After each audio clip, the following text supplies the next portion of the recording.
ഇത് വാശിയോ വൈരാഗ്യോ ഒന്നുമല്ല. ഈ ഒരു കാര്യം കൊണ്ട് നീ ചെറുതായി പോവുകയില്ല.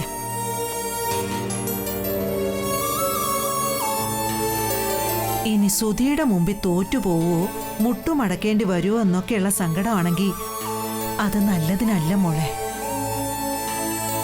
ഞാൻ അങ്ങനെയൊക്കെ ചിന്തിക്കുന്ന ഒരാളാണെന്ന് അച്ഛമ്മയ്ക്ക് തോന്നുന്നുണ്ടോ? പിന്നെ എന്തുകൊണ്ട് നീ സുധിയെ വിളിക്കാത്തത്?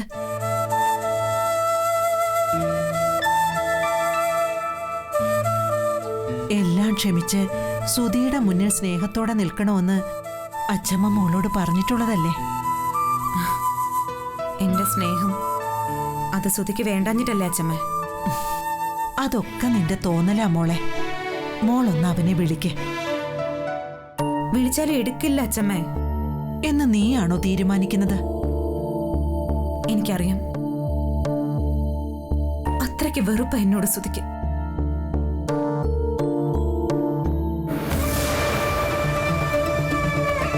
അവന് നിന്നോട് ഒരു വെറുപ്പുമില്ല. അതൊക്കെ മോടെ വെറും തെറ്റായ ധാരണകളാ. നീ ഒന്ന് വിളിച്ചേ, ഞാൻ നോക്കട്ടെ സുധിക്ക് നിന്നോട് വെറുപ്പാണോ അല്ലയോ എന്ന്. വേണ്ട അച്ഛമ്മ. നീ വിളിക്കേ. ആണുങ്ങളല്ലേ, ചില വാശികളൊക്കെ ഉണ്ടാവും. അതുകൊണ്ട് നീ ഫോൺ ചെയ്യാൻ വേണ്ടി കാത്തിരിക്കാവും സുധി. മോള് വിളിക്ക്. അവന് നിന്നോട് ഒരു വെറുപ്പും ഉണ്ടാവില്ല. അഥവാ അങ്ങനെ വല്ലതും ഉണ്ടെങ്കിൽ നീ ഒന്ന് വിളിച്ചാ തീരുന്ന വെറുപ്പേ കാണത്തുള്ളൂ സുധിക്ക്. വിളിക്കും മോളെ.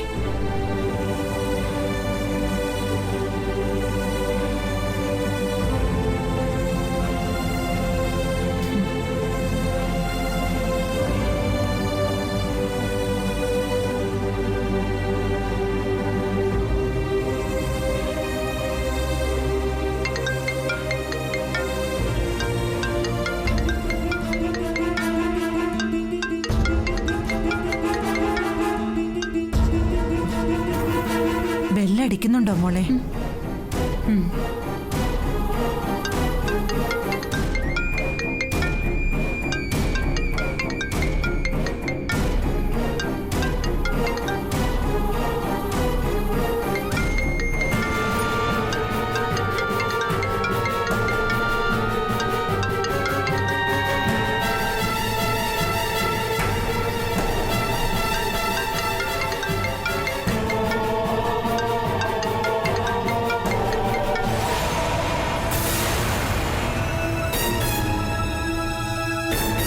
കട്ടായി.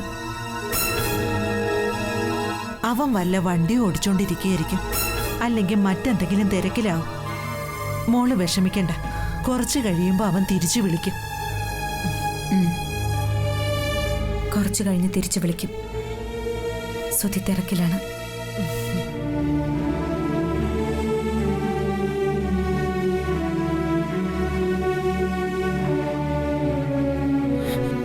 ഈശ്വര,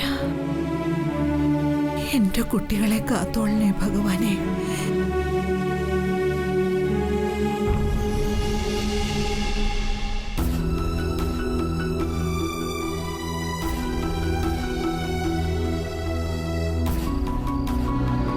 ചന്ദ്രേട്ട ഗുളിക കഴിക്കേ.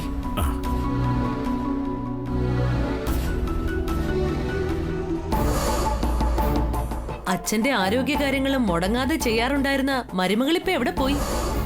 ഒന്ന് വിളിച്ച് സുഖവിവരം പോലും അന്വേഷിക്കുന്നില്ലല്ലോ അവള്. നിങ്ങളെല്ലാരും അങ്ങോട്ട് വിളിച്ച് കാര്യങ്ങൾ അന്വേഷിക്കുന്നുണ്ടല്ലോ, അത് തന്നെ മഹാഭാഗ്യം. അന്വേഷണം അവിടേക്കുള്ള പോക്കുമല്ല ഇനി മതിയാക്കാൻ ചന്ദ്രേട്ട. പുകഞ്ഞു കൊള്ളി പുറത്തെന്ന് പറഞ്ഞതുപോലെ സത്യ ഇനി അവിടെ തന്നെ കഴിയട്ടെ. രാധികേ, ഇതാരുടെ തീരുമാനമാ ഈ പ്രഖ്യാപിച്ചിട്ട് പോകുന്നത്? തീരുമാനം എന്റേത് തന്നെയാ. ആഹാ, നീയല്ല ഇവിടെ കാര്യങ്ങൾ തീരുമാനിക്കുന്നത്, ഞാനാ. ഇതുവരെ ആ ശീലമായിരുന്നല്ലോ, ഇനിയും അങ്ങനെ തന്നെ മതി. അമ്മയുടെ വാക്കിനെന്താ ഒരു വിലയില്ലേ? അമ്മയുടേതെന്നല്ല, ന്യായമല്ലാത്ത ഒരു വാക്കിനും ഈ വീട്ടിൽ വിലയില്ല. ആഹാ, അച്ഛൻ പറയുന്നതൊക്കെ ന്യായമാണെന്ന് അച്ഛന് തോന്നുന്നുണ്ടോ? സത്യ തെറ്റ് ചെയ്യാത്തിടത്തോളം കാലം ഞാൻ അവളുടെ പക്ഷത്തുണ്ടാവും. സത്യ എപ്പോഴും ന്യായത്തിന്റെ ഭാഗത്താ. അതുകൊണ്ട് തന്നെ എത്രയും പെട്ടെന്ന് സത്യയെ ഇവിടേക്ക് കൂട്ടിക്കൊണ്ടു വരികയും ചെയ്യണം.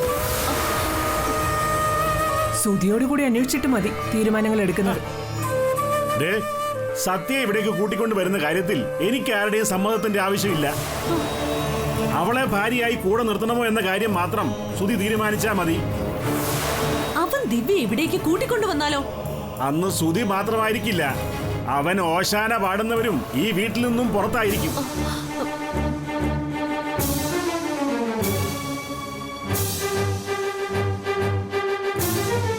ദിവ്യ നിങ്ങൾ വിചാരിക്കുന്ന പോലെ അല്ല. അവളെക്കുറിച്ച് ഞാൻ അന്വേഷിച്ചു. ആർക്കും അവളെക്കുറിച്ച് കാര്യമായ ഒരു അറിവുമില്ല. സുധി ഇഷ്ടപ്പെട്ടിരുന്ന ആ പഴയ പാവം ദിവ്യല്ല ഇപ്പോ. ഏതൊക്കെയോ വൻകിട പാർട്ടികളുമായിട്ടാണ് അവളുടെ ഇടപാട്. അവള് വെറും ഒരു ഓഫീസ് സ്റ്റാഫ് അച്ഛാ, അല്ലാതെ വൻകിട പാർട്ടികളുമായിട്ടൊന്നും അവൾക്ക് ഒരു ബന്ധവുമില്ല. എടി, നീ ഈ പറയുന്ന ഓഫീസ് അഭിജിത്തിന്റേതല്ലേ? ആ, അവിടെയും ഞാൻ അന്വേഷിച്ചു. അവന്റെ ഓഫീസിൽ അങ്ങനെ ഒരു സ്റ്റാഫ് വർക്ക് ചെയ്യുന്നില്ല. ആ, അഭിജിത്തിന്റെ സ്റ്റാഫിന്റെ വേഷം കെട്ടിയ ദിവ്യ ഇവിടെ വന്നത്. അപ്പോ ആ, എത്രയും വേഗം സത്യയെ തിരിച്ചു വിളിക്കണം. അവളെ തിരിച്ചു കൊണ്ടുവരാൻ സുധിയോട് നിങ്ങളും കൂടെ പറയണം. നമുക്ക് ആവശ്യം സുധിയുടെ ജീവിതമാണ്. അത് തകർക്കാനാണ് ദിവ്യയുടെ ശ്രമം. അത് തകരാതെ നോക്കേണ്ടത് നമ്മുടെ കടമയാണ്.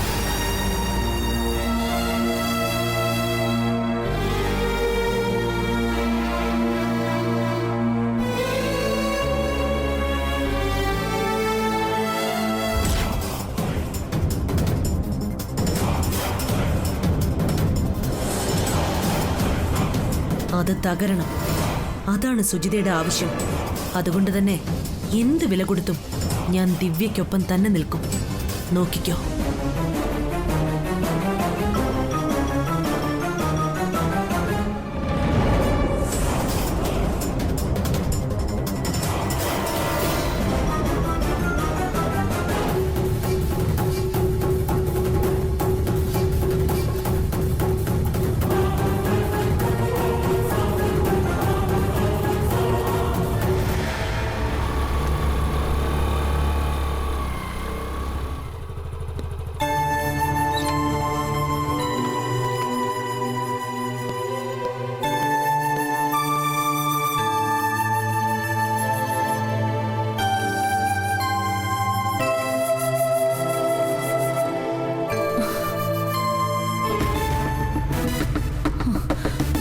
നിക്ക്.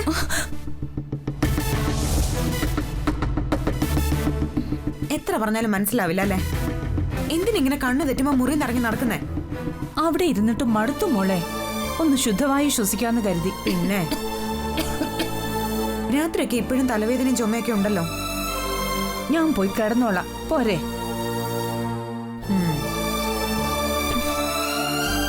അല്ല, ഇതെന്താ മോളെ? കുറച്ച് പച്ചക്കറിയൊക്കെ. ഇവിടെ ഇരിപ്പില്ലേ ആവശ്യത്തിന്? പിന്നെന്തിനാ എപ്പോഴും വാങ്ങിക്കുന്നേ? ആരും അറിഞ്ഞു? തക്കാളി സവോളയൊക്കെ തീർന്നു. ഓ അതെയോ? ഉം. നീ ഇങ്ങനെ ഇവിടെ സാധനങ്ങളും ഒക്കെ വാങ്ങിച്ചും വർക്ക്ഷോപ്പിലെ ജോലിയൊക്കെ ചെയ്തോണ്ടിരുന്നാ മതിയോ? പിന്നെ ഞാൻ എന്ത് വേണമെന്ന് അമ്മ പറയുന്നേ? അവിടെ നിന്നെ അന്വേഷിക്കില്ലേ? സുധിയുടെ വീട്ടുകാരെന്ത് വിചാരിക്കും? അമ്മയുടെ അസുഖം മാറുന്നത് വരെ ഞാനിവിടെ നിൽക്കുമെന്ന് സുധിയോട് പറഞ്ഞിട്ടുണ്ട്. എനിക്കിപ്പോ അത്ര ബുദ്ധിമുട്ടൊന്നും ഇല്ലല്ലോ. ഇപ്പൊ ഒരുവിധ അസുഖമൊക്കെ മാറിയില്ലേ മോളെ? അതൊക്കെ അമ്മയ്ക്ക് തോന്നുന്നതാ.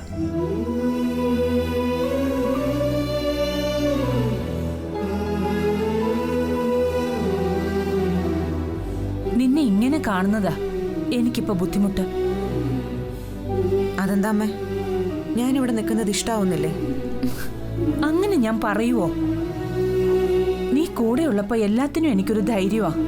ആ, അതാ പറഞ്ഞത്. ആ ധൈര്യം കുറച്ചു ദിവസം കൂടെ ഇവിടെ ഉണ്ടാവുന്നതുകൊണ്ട് അമ്മയ്ക്ക് ബുദ്ധിമുട്ടൊന്നുമില്ലല്ലോ.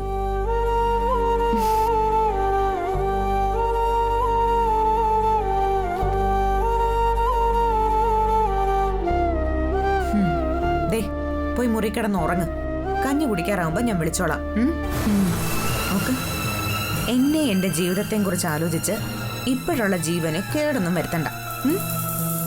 സത്യം എല്ലാം അത് ജീവിക്കും.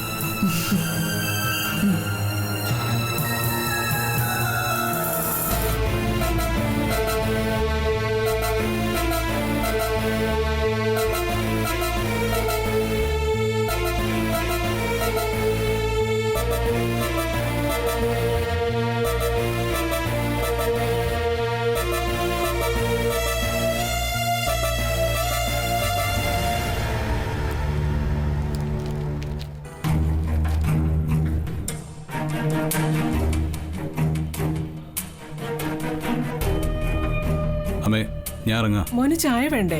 വേണ്ടമ്മേ. ആ മോനെ, ശ്ശോ, ഞാൻ പറയാൻ വിട്ടു. നീ ഇന്ന് ഓഫീസിൽ ലീവ് ആയിരിക്കുമെന്ന് ഞാൻ വിളിച്ചു പറഞ്ഞിട്ടുണ്ട്. ഞാൻ ഓഫീസിലേക്ക് പോകാറങ്ങാണ്. സാരമില്ല, ഇന്നത്തെ ദിവസം ഒരു നല്ല കാര്യത്തിന് വേണ്ടി മാറ്റിവെക്ക്. അപ്പോൾ ഓഫീസിൽ പോകുന്നത് ചീത്തക്കാരിയാണെന്നാണ് അച്ഛൻ പറയുന്നത്. അതല്ല പറഞ്ഞത്. എന്നും ഓഫീസ് ബിസിനസ് അത് വേണ്ട. ഇന്ന് നിന്റെ ലൈഫിന്, നിന്റെ ഫാമിലിയുടെ കാര്യത്തിന് ഇമ്പോർട്ടന്റ് കൊടുക്കാനാ പറഞ്ഞത്.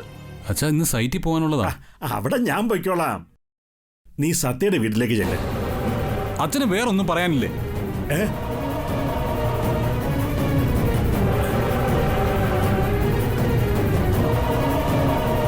മോനെ, ഞാൻ ഇന്നലെ പറഞ്ഞ കാര്യങ്ങളൊന്നും മറക്കണ്ട.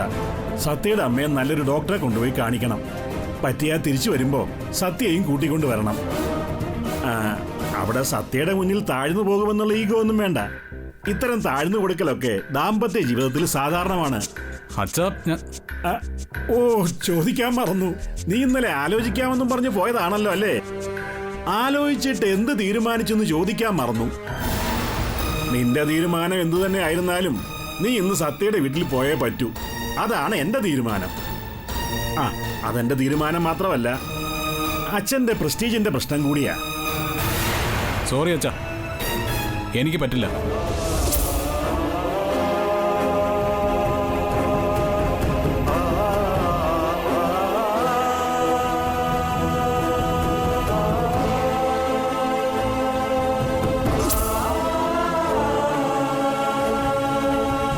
അച്ഛന്റെ പ്രസ്റ്റീജിന് വേണ്ടി സത്യയുടെ കാല് പിടിക്കാൻ എന്നെ കൊണ്ട് പറ്റില്ല. കാല് പിടിക്കാനോ? അങ്ങനൊന്നും ഞാൻ പറഞ്ഞിട്ടില്ല, പറയുകയില്ല. നീ ആ വീട്ടിൽ പോയി സത്യയുമായുള്ള പിണക്കം മാറ്റണം എന്ന് മാത്രമേ ഞാൻ പറഞ്ഞിട്ടുള്ളൂ.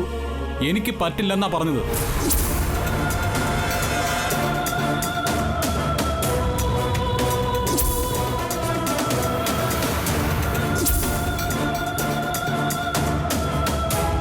എന്നെ വെറുതെ നിർബന്ധിക്കരുത് പ്ലീസ്. സത്യയോടല്ലേ നിനക്ക് പിണക്കമുള്ളൂ? അതിനാ വീട്ടുകാരോട് ശത്രുത കാണിക്കുന്നത് എന്തിനാ?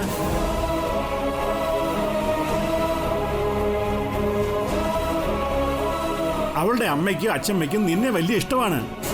അച്ഛൻ എന്തൊക്കെ പറഞ്ഞാലും എന്നെ കൊണ്ട് പറ്റില്ല ആ വീട്ടിൽ പോകാനും സത്യയെ കാണാനും.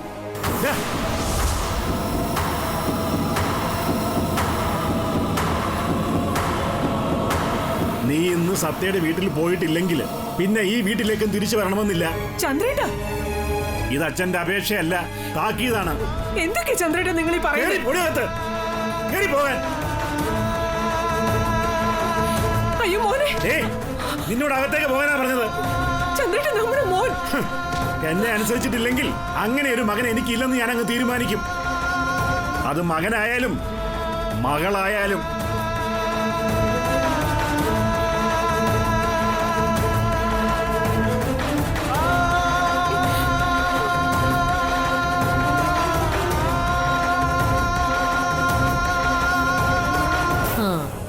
അപ്പൊ അച്ഛൻ രണ്ടും കൽപ്പിച്ചാണല്ലോ. പക്ഷെ എനിക്ക് സന്തോഷായി. സുധിക്കേ, അച്ഛന്റെ മുഖത്ത് നോക്കി സ്വന്തം തീരുമാനങ്ങൾ പറയാനുള്ള കഴിവുണ്ടെന്ന് മനസ്സിലായി.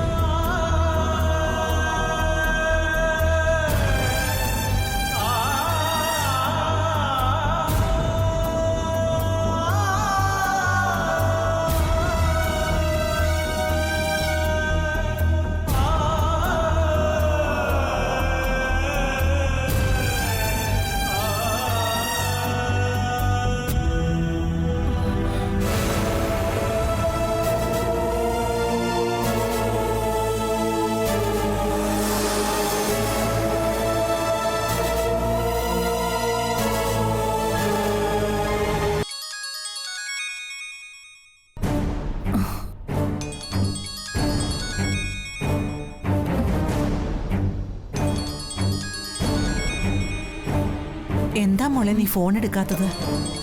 അത് സുധിയുടെ അച്ഛനാ. അതിനെന്താ, നീ ഫോൺ എടുക്ക്. എന്തെങ്കിലും പ്രശ്നം ഉണ്ടെങ്കിലോ? ഒരു പ്രശ്നവും ഉണ്ടാവില്ല, നീ ഫോൺ എടുത്ത് സംസാരിക്ക്.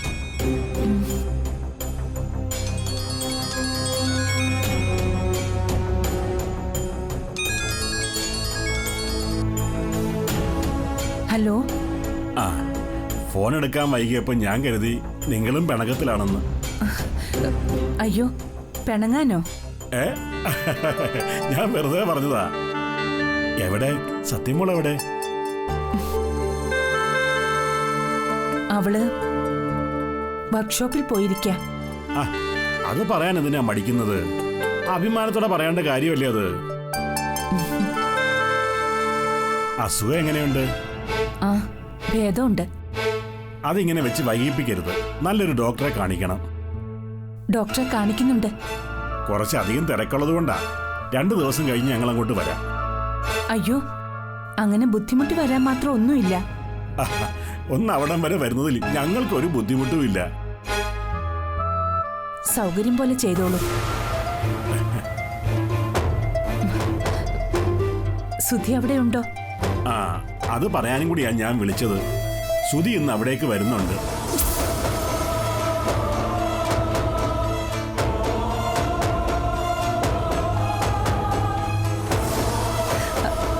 അതെയോ? അതെ, അവരിങ്ങനെ പിണങ്ങിക്കഴിഞ്ഞാൽ ശരിയാവില്ല. അതെ, സുധിക്ക് വേണ്ട ഉപദേശങ്ങളൊക്കെ ഞാൻ കൊടുത്തിട്ടുണ്ട്.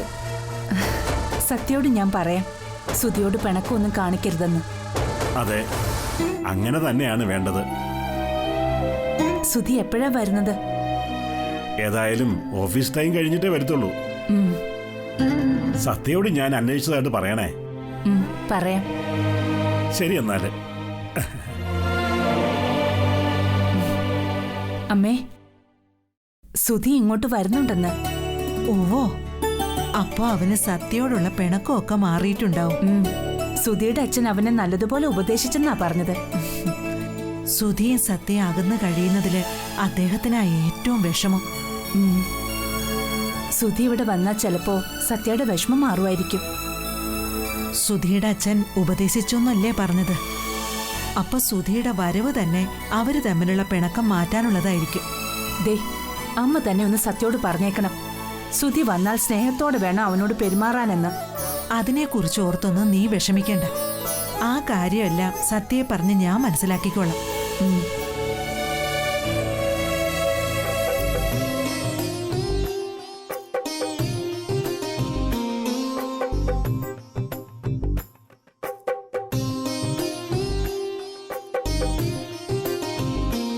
ഈശ്വര, എല്ലാം ഒന്ന് നേരെയായാ മതിയായിരുന്നു.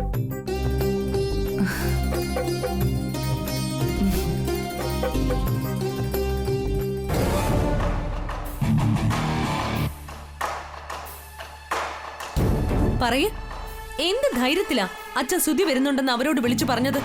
ധൈര്യമല്ല, അത് വിശ്വാസമാണ്. എന്നാ എനിക്കും വിശ്വാസമുണ്ട്. സുധി സത്യയുടെ വീട്ടിൽ പോവില്ല. അവൻ എന്റെ മകനാ. ഞാൻ പറയുന്നത് ഇത്രയും കാലം അവൻ ധിക്കരിച്ചിട്ടില്ല. അതൊക്കെ പണ്ട്. സുധി ഇപ്പൊ സ്വന്തമായി തീരുമാനങ്ങൾ എടുക്കാൻ കഴിവുള്ള ഒരാളാണ്. അവൻ അവന്റെ ഭാര്യയെ കാണാൻ പോണോ വേണ്ടയോ എന്ന് അവൻ തീരുമാനിക്കട്ടെ. നമുക്ക് നോക്കാം, അവൻ എന്നെ അനുസരിക്കുവോ അതോ നിന്റെ വിശ്വാസം ജയിക്കുവോ എന്ന്. ഇതിലിപ്പോ എന്താ ഇത്ര നോക്കാനുള്ളത്? സുധിയെ വേണ്ടാന്ന് കരുതി പോയവളാ സത്യ. അവളെ തിരിച്ചു കൊണ്ടുവരാൻ മാത്രം വിഡ്ഢിയൊന്നും അല്ല സുധി. ഇത് അവന്റെയും സത്യയുടെയും ജീവിത പ്രശ്നമാണ്. അല്ലാതെ ഒരാളെ വിഡ്ഢിയാക്കാനും മറ്റൊരാളെ മാന്യനാക്കാനും വേണ്ടിയുള്ള കളിയല്ല.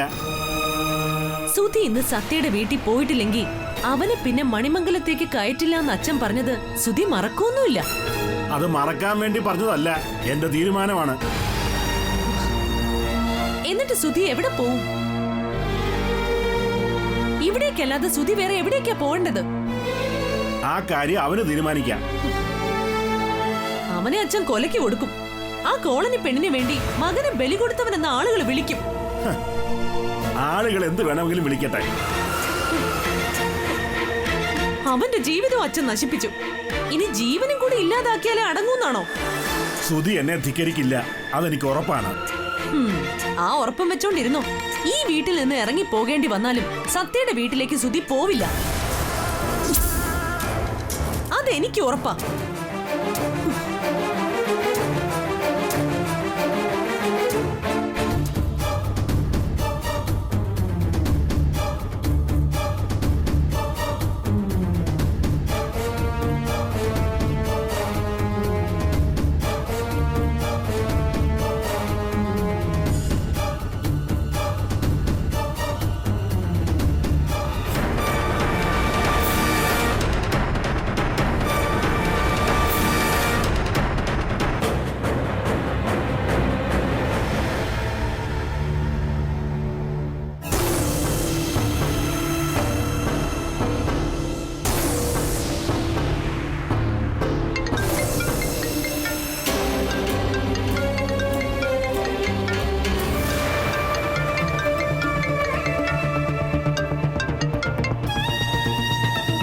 ഹലോ. ആ ഞാൻ സത്യയുടെ അച്ചമ്മയാ മോനെ. എന്താ അച്ഛമ്മേ? ഒന്നുമില്ല, സുധിയെ വിളിച്ചിട്ട് ഫോൺ എടുക്കുന്നില്ലെന്ന് സത്യ പറഞ്ഞു. എന്താ പറ്റിയെന്ന് അറിയാൻ വേണ്ടി വിളിച്ചു നോക്കിയതാ. ആ, അത് ഞാൻ തിരക്കിലായിരുന്നു. മോൻ എവിടെയാ ഉള്ളത്? ഞാൻ ഓഫീസിലാ.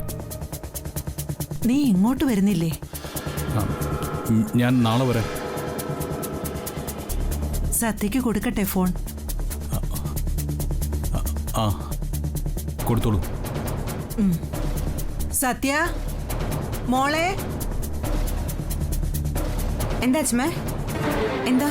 ആ സുധിയ നിന്നോടെന്തോ പറയാനുണ്ടെന്ന്. എടുത്ത് സംസാരിക്കാം. സംസാരിക്കാം. സംസാരിക്കാം.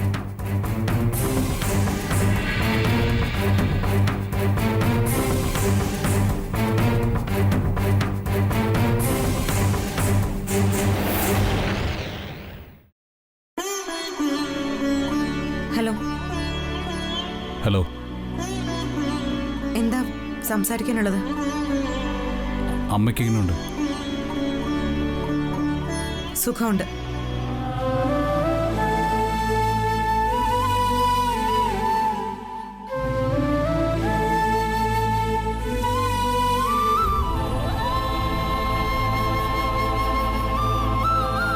കഴിഞ്ഞോ?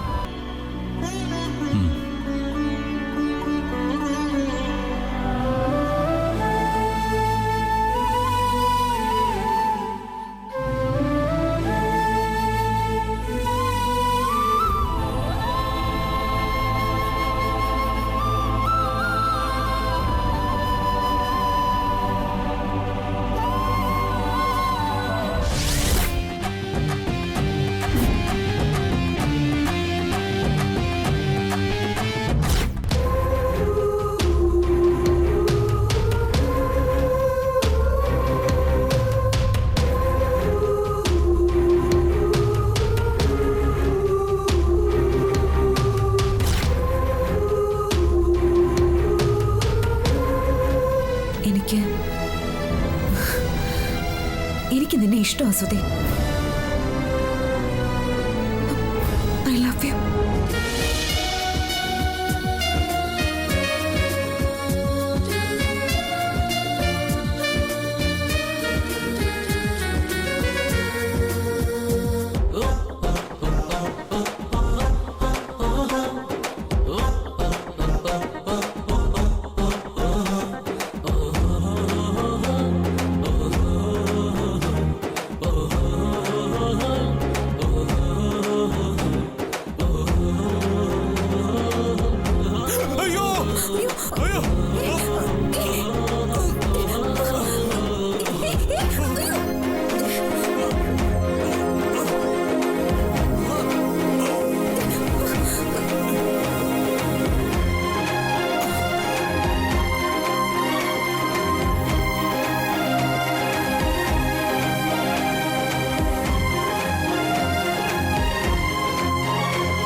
ഇതെന്താ ഡോറൊക്കെ തുറന്നിട്ടിരിക്കുന്നത്?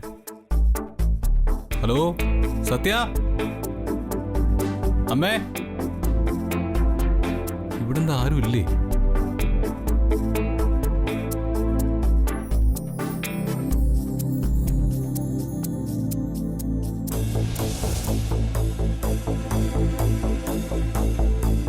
അച്ഛമ്മേ, അമ്മേ,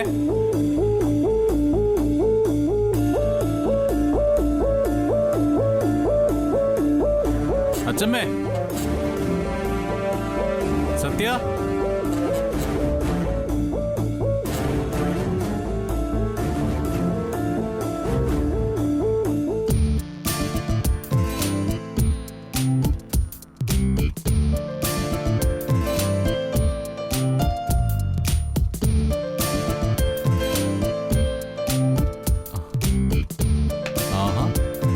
ഉറക്കാണല്ലോ. പട്ടാപ്പകൽ കിടന്നുറങ്ങുന്നു. ഇത്രയ്ക്ക് ക്ഷീണിക്കാൻ മാത്രം എന്ത് ജോലി ഇവിടെ ചെയ്തേ?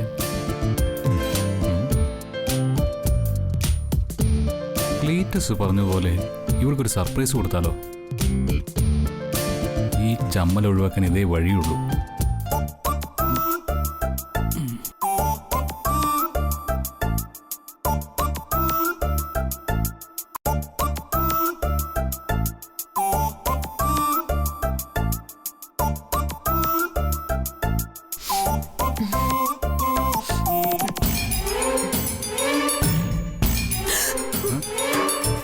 Good morning.